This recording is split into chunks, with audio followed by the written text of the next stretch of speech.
Baik, selamat malam teman-teman yang dikasihi Tuhan Yesus.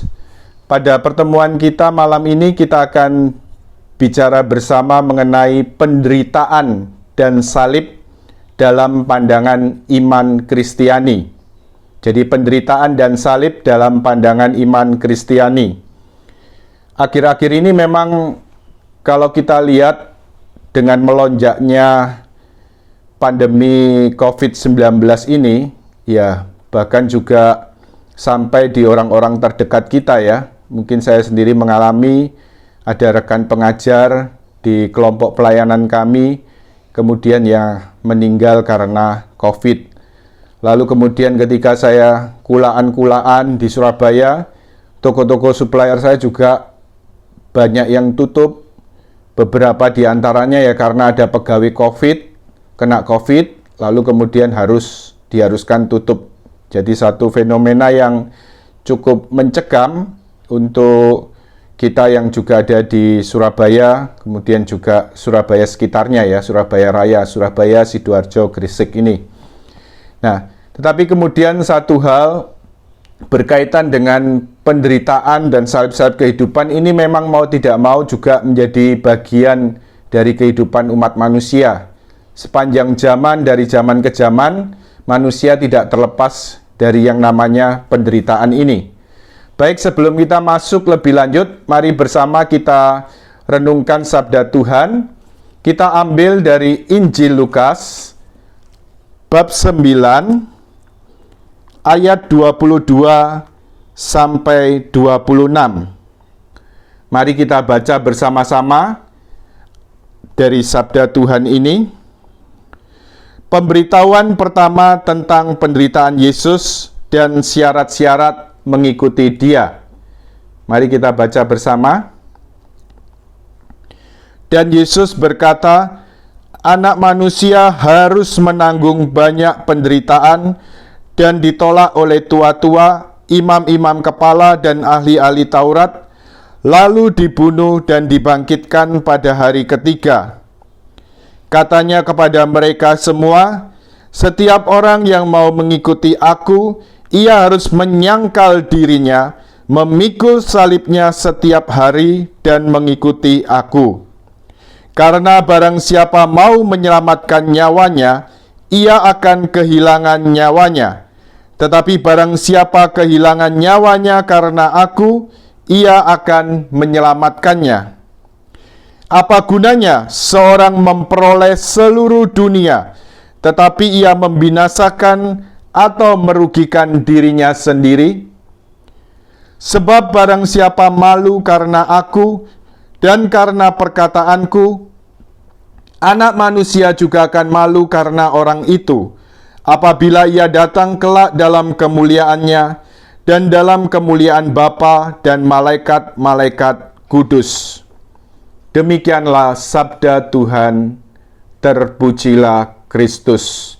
Mari kita hening sejenak, kita renungkan sabda Tuhan dalam hati kita. Amin. Teman-teman yang dikasihi Tuhan Yesus, jadi kalau kita lihat dalam perikop Injil ini, bagaimana Yesus menubuatkan, memberitahukan tentang penderitaannya, bahwa dia harus menanggung banyak penderitaan, ditolak oleh tua-tua, imam-imam kepala dan ahli Taurat, lalu dibunuh dan dibangkitkan pada hari ketiga. Nah, kita lihat juga nanti dalam Injil, dalam paralelnya, kita lihat bagaimana juga reaksi para murid ya terhadap pemberitaan dari Tuhan Yesus ini. Kemudian lebih lanjut Yesus mengatakan, setiap orang yang mau mengikuti aku, ia harus menyangkal dirinya, memikul salibnya setiap hari, dan mengikuti aku. Kalau kita mau sadari, rupanya mau tidak mau, suka atau tidak suka, seorang murid Kristus, seorang pengikut Kristus, akan juga dihadapkan dengan perintah Tuhan ini. Ya, dengan kehendak Tuhan ini. Setiap orang yang mau mengikuti aku, ia harus menyangkal dirinya, memikul salibnya setiap hari, ya, dan juga kemudian mengikuti Tuhan. Jadi ketika kita dipanggil mengikuti Yesus, kita juga dipanggil mengikuti Yesus bukan hanya dalam kemuliaan dan kebangkitan, tetapi pertama-tama kita juga sebelum mengalami kemuliaan dan kebangkitan itu, kita juga dipanggil mengikuti Yesus dalam jalan salib. Ya. Dan ini yang mau kita renungkan mengenai penderitaan dan salib dalam pandangan iman Kristiani. Teman-teman yang dikasihi Tuhan Yesus, kalau boleh saya tanya, baik teman-teman, kalau kita bicara soal penderitaan atau soal salib, sebenarnya ada nggak sih manusia yang suka dengan namanya menderita atau salib ini? Ada enggak? Enggak ada ya. Kita semua tidak suka menderita secara manusiawi.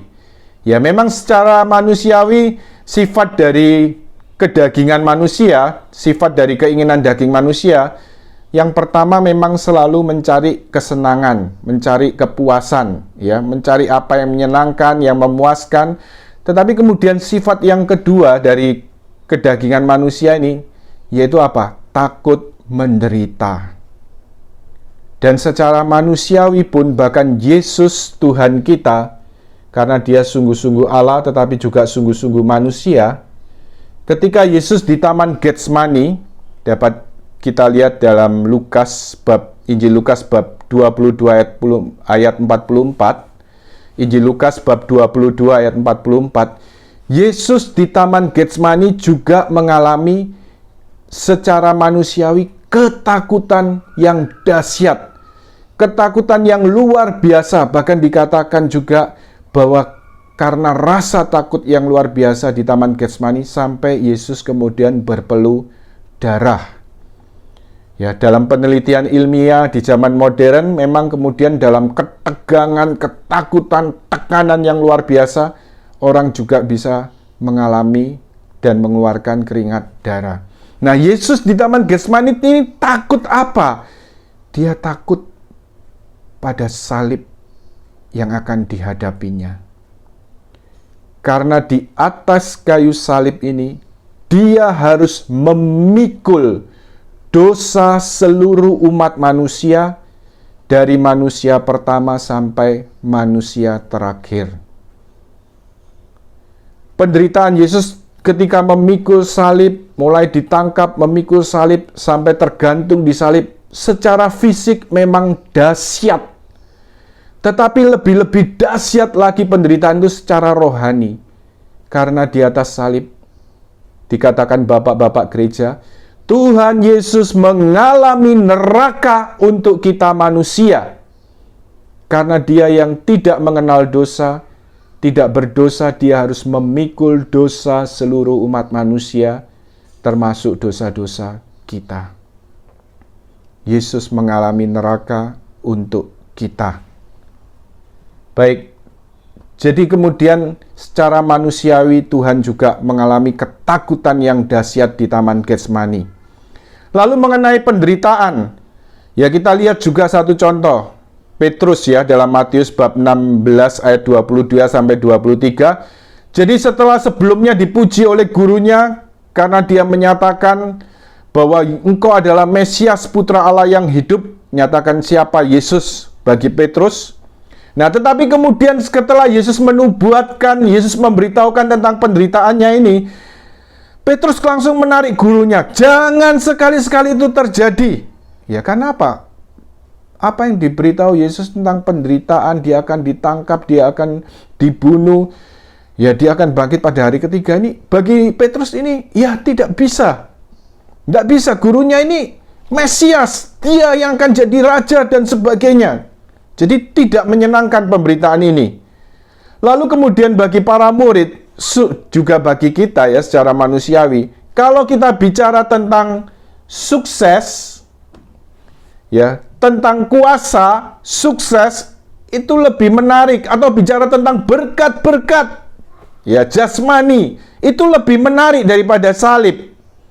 Ya, Sehingga Yesus pun ketika memberitakan pemberitaan yang kedua tentang bahwa dia akan ditangkap, dia akan menderita, dia akan dibunuh, dan pada hari ketiga dia akan bangkit, para murid tidak bisa mendengarkan. Karena apa? Ternyata di perjalanan mereka sibuk sendiri, bertengkar sendiri, siapa yang terbesar di antara mereka.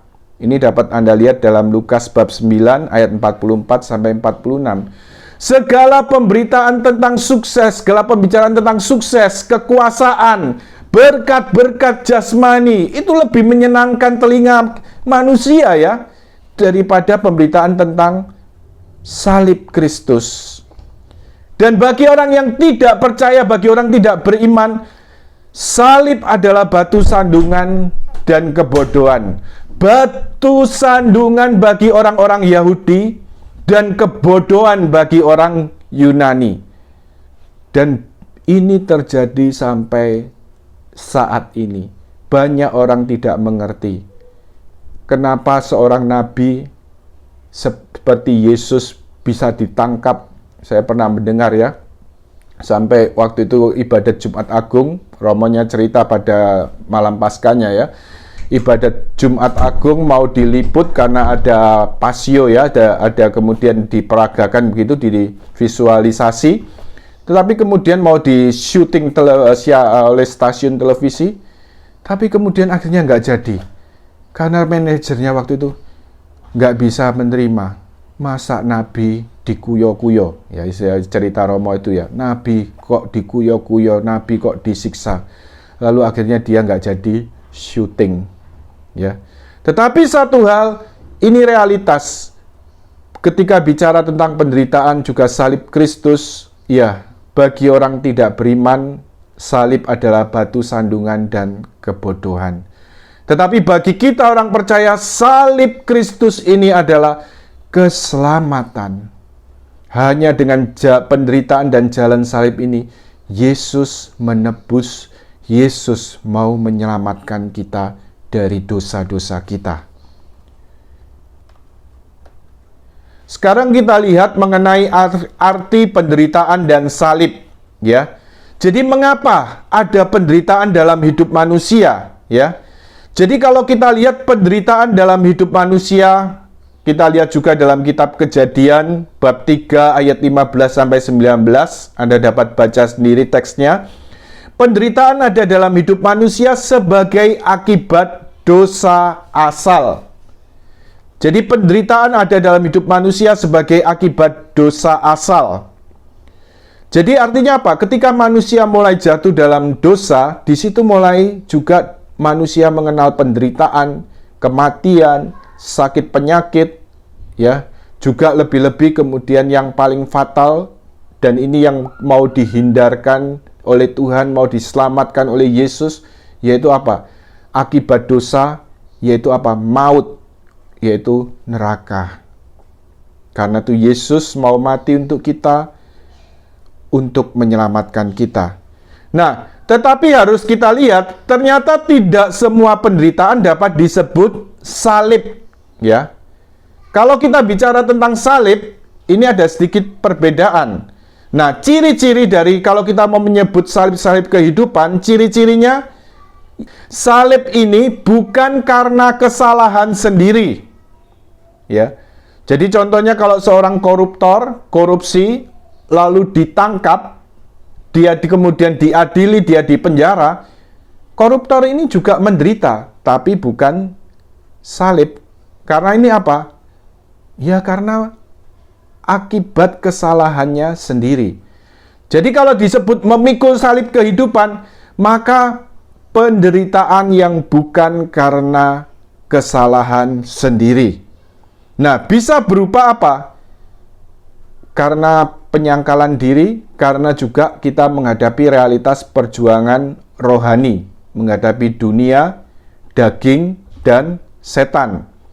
Lalu kemudian mengalami tantangan dan hambatan, baik intern maupun ekstern.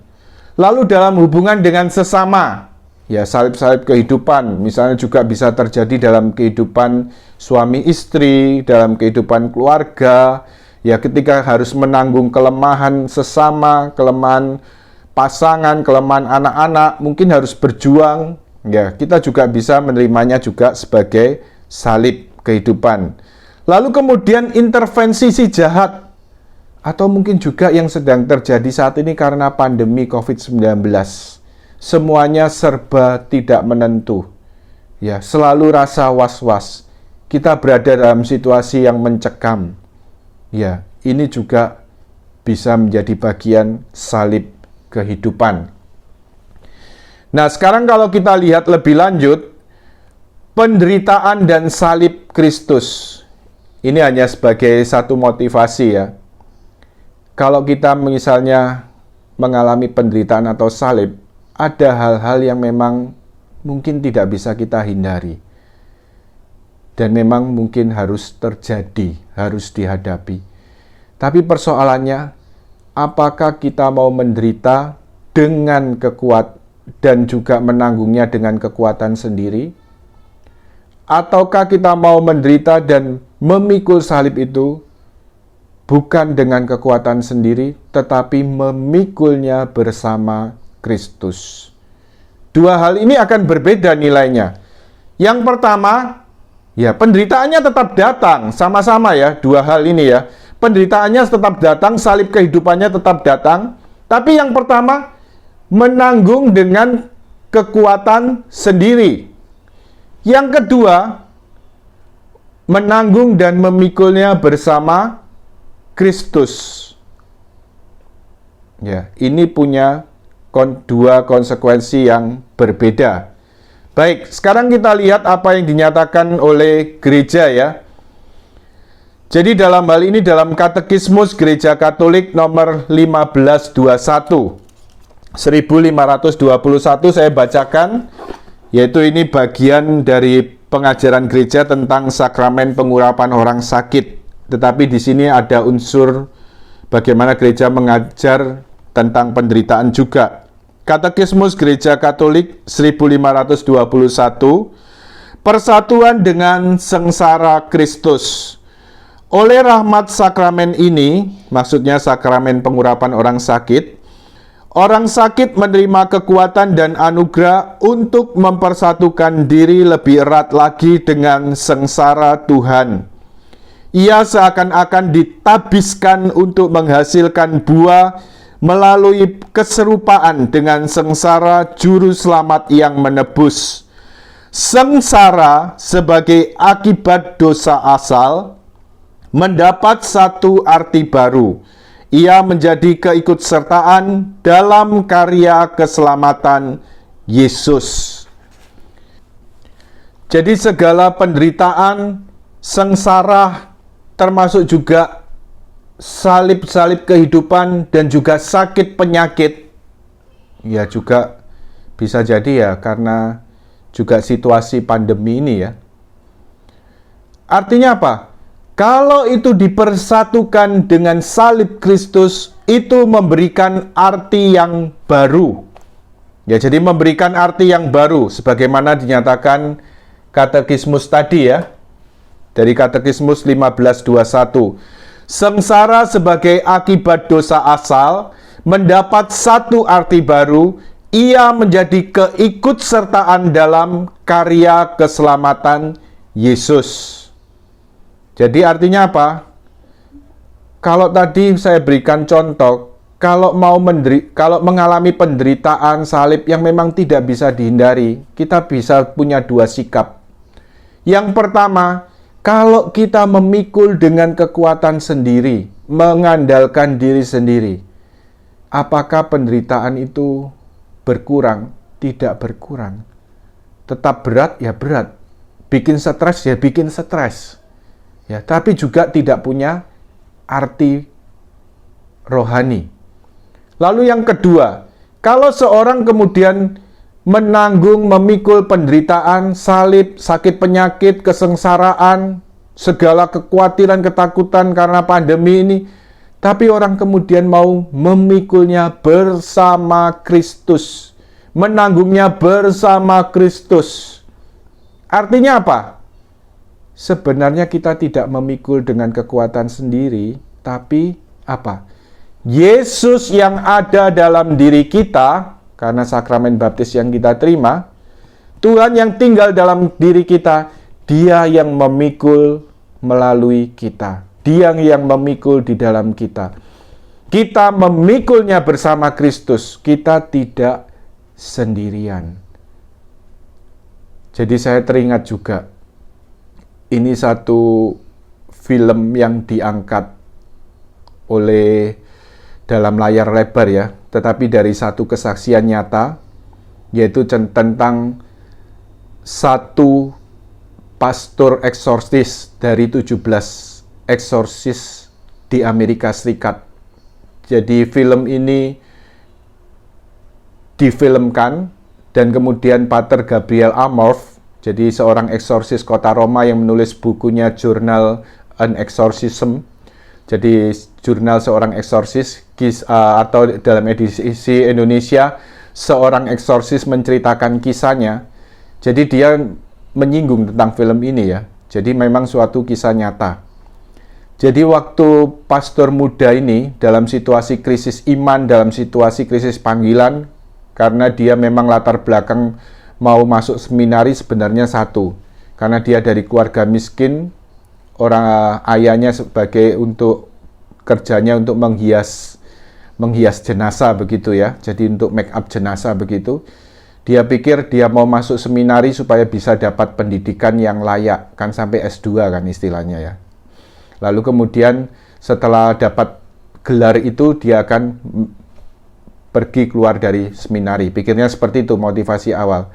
Tapi begitu kemudian selesai ditabiskan, lalu dia kemudian mau mengundurkan diri dari imamatnya, lalu pastor pembimbingnya menahannya, lalu kemudian apa? Justru mengarahkan dia untuk pergi ke Roma, untuk belajar tentang eksorsis.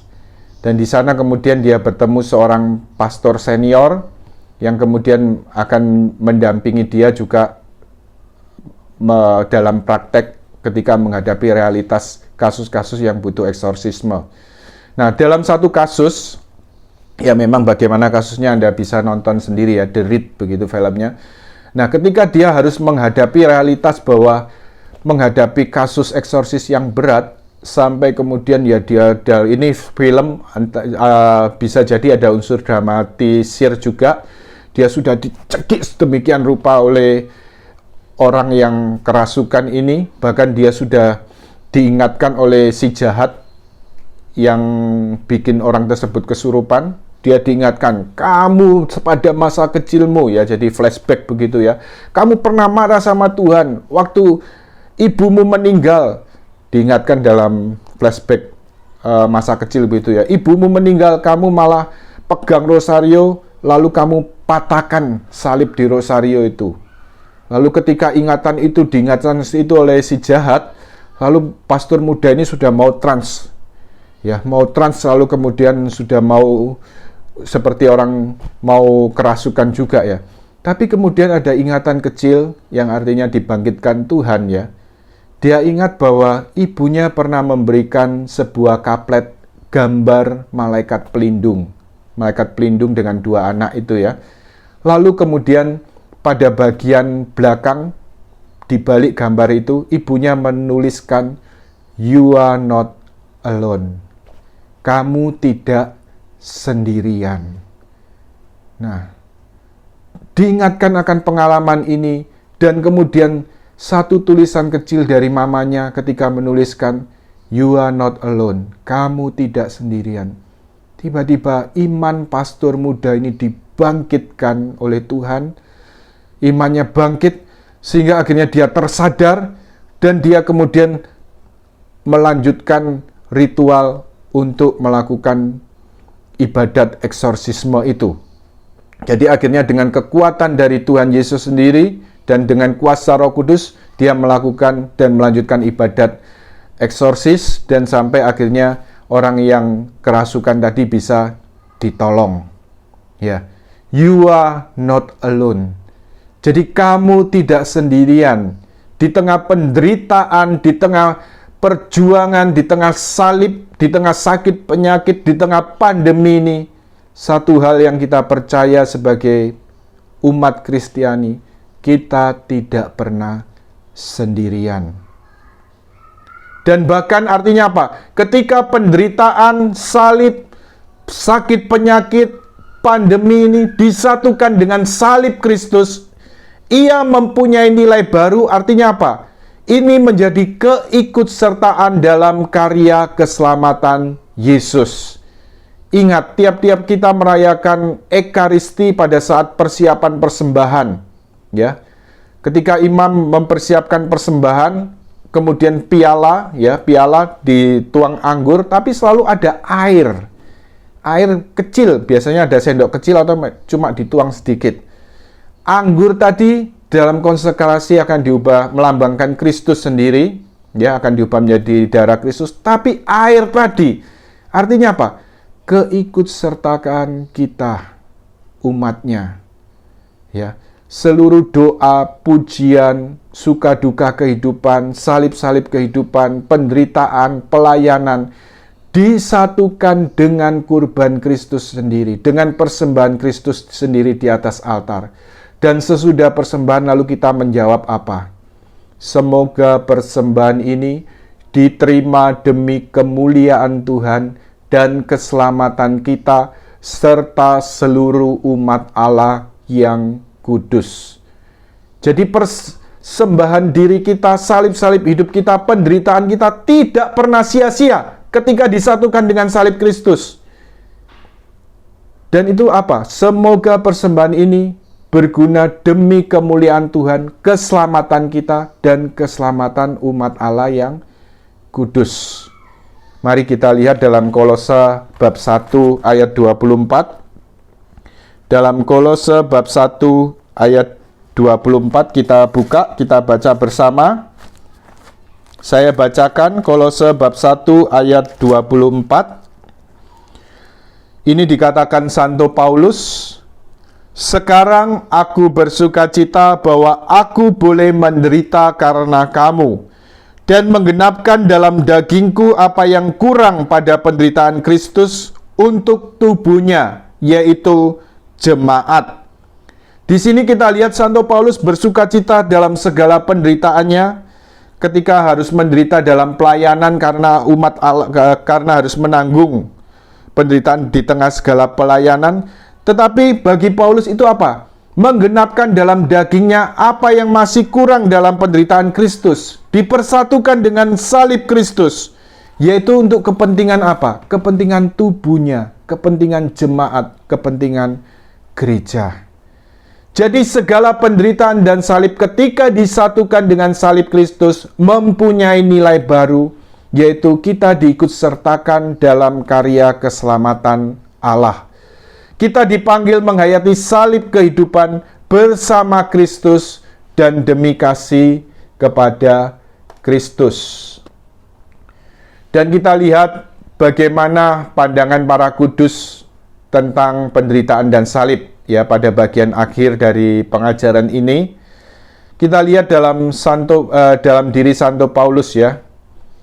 Jadi bagaimana Paulus menyatakan persatuannya dengan Kristus dalam Galatia bab 2 ayat 19b sampai 20.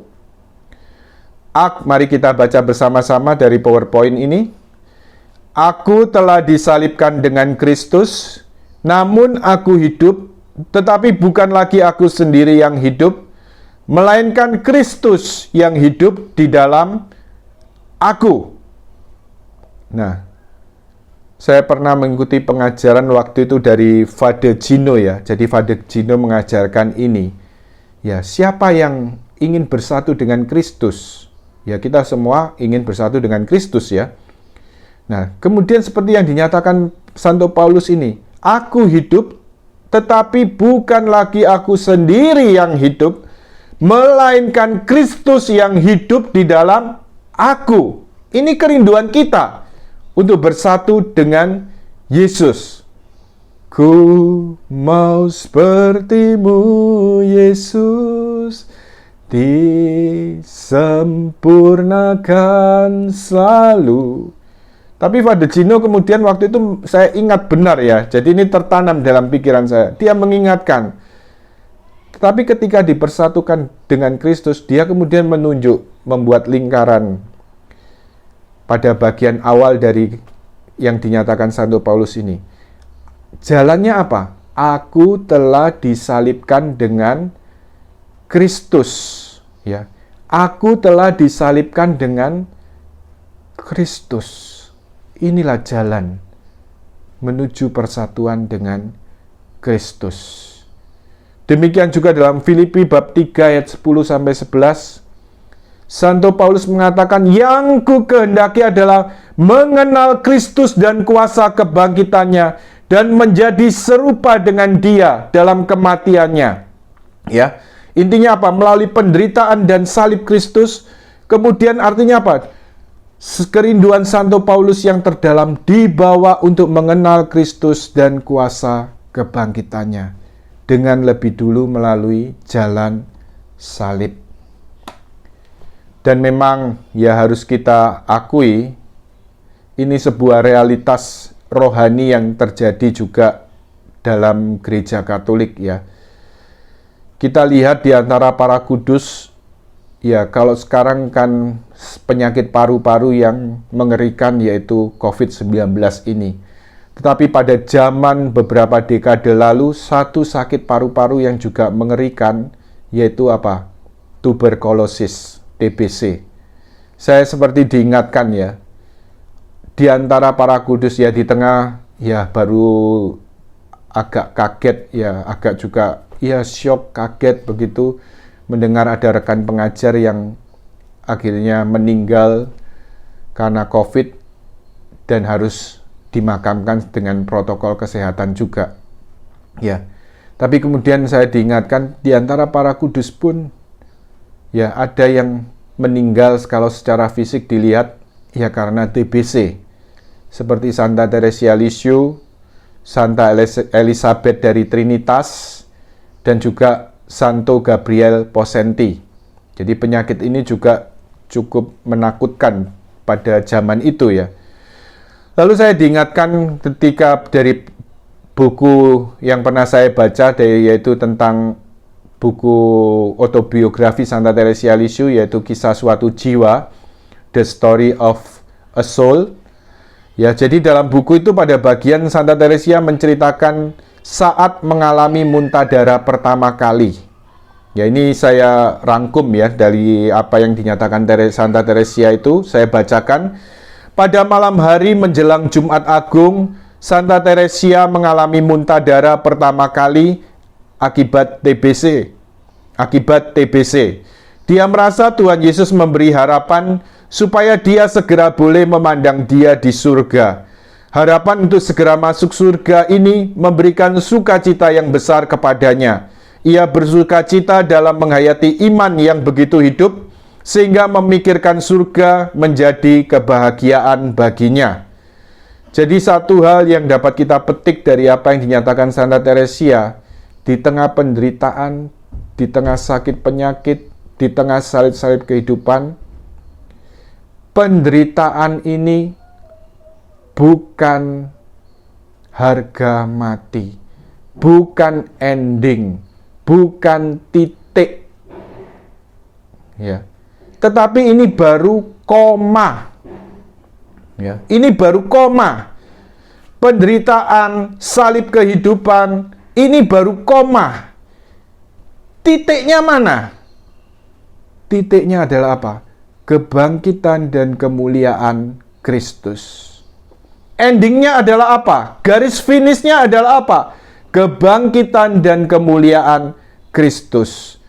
Jadi ada yang ditekankan Santa Teresia di sini dalam kesaksiannya, dalam buku Aku Percaya Cinta Kasih Allah, The Story of a Soul ini, yaitu apa? Pengharapan di tengah segala penderitaan, baik secara fisik TBC dia alami, tapi kemudian diceritakan lebih lanjut penderitaan batin yang dahsyat 2 tahun berikutnya.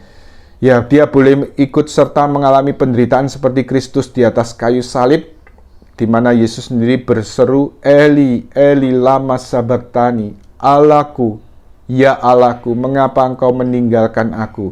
Santa Teresia boleh mengalami, mengambil bagian dalam penderitaan ini. secara rohani. Ya. Dia mengatakan seperti ini. Para martir menghadapi kematiannya dengan gembira. Ya, jadi para martir, kalau kita lihat dalam kisah-kisah kemartiran, ketika mereka mau dibunuh sebagai martir, malah banyak mujizat yang dinyatakan Tuhan. Ya, mereka diberi kekuatan yang luar biasa untuk menanggung segala siksaan dan penderitaan itu. Bahkan dari anak-anak sampai dewasa, misalnya martir di Jepang ya, ada imam, ada orang-orang dewasa, ada juga anak-anak yang disalib. Tapi kemudian sambil disalib itu malah mereka kemudian apa? Seperti tidak kesakitan, malah kemudian menyanyikan pujian kepada Allah. Contoh martir di Jepang. Ya, tapi itu karena kekuatan dari Kristus. Nah, Santa Teresia mengatakan ini, para martir menghadapi kematiannya dengan gembira, tapi raja para martir, yaitu Tuhan Yesus sendiri, mati dalam ketakutan. Dan kira-kira itulah yang sedang aku alami.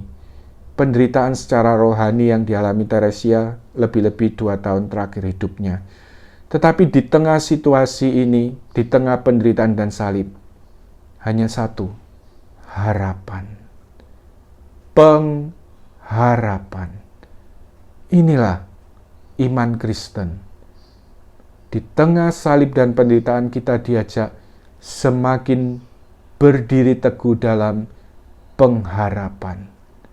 Berharap hanya kepada Kristus. Dan satu hal sebagai penutup, jalan penderitaan dan salib ini merupakan jalan menuju kekudusan. Dalam Katekismus Gereja Katolik nomor 2015 saya bacakan, jalan menuju kesempurnaan melewati salib. Tidak ada kekudusan tanpa pengorbanan diri dan perjuangan rohani. Kemajuan rohani menuntut askese dan penyangkalan diri yang tahap demi tahap mengantar kita untuk hidup dalam damai dan dalam kegembiraan sabda bahagia. Ini jalan yang telah ditempuh oleh Yesus di dunia ini, yaitu jalan penderitaan dan salib. Tetapi ini bukan titik, bukan ending. Ini baru koma. Titik dan endingnya adalah apa? Kebangkitan dan kemuliaan Kristus. Demikian juga bagi kita para muridnya, penderitaan, salib, segala dampak pandemi yang kita rasakan ini bukan titik, ini koma. Ada pengharapan yang disediakan Tuhan, yaitu apa? Kebangkitan dan kemuliaan bersama Kristus. Kemuliaan kepada Bapa dan Putra dan Roh Kudus, seperti pada permulaan, sekarang, selalu, dan sepanjang segala abad. Amin. Dalam nama Bapa dan Putra dan Roh Kudus. Amin. Tuhan memberkati. Fides florigera,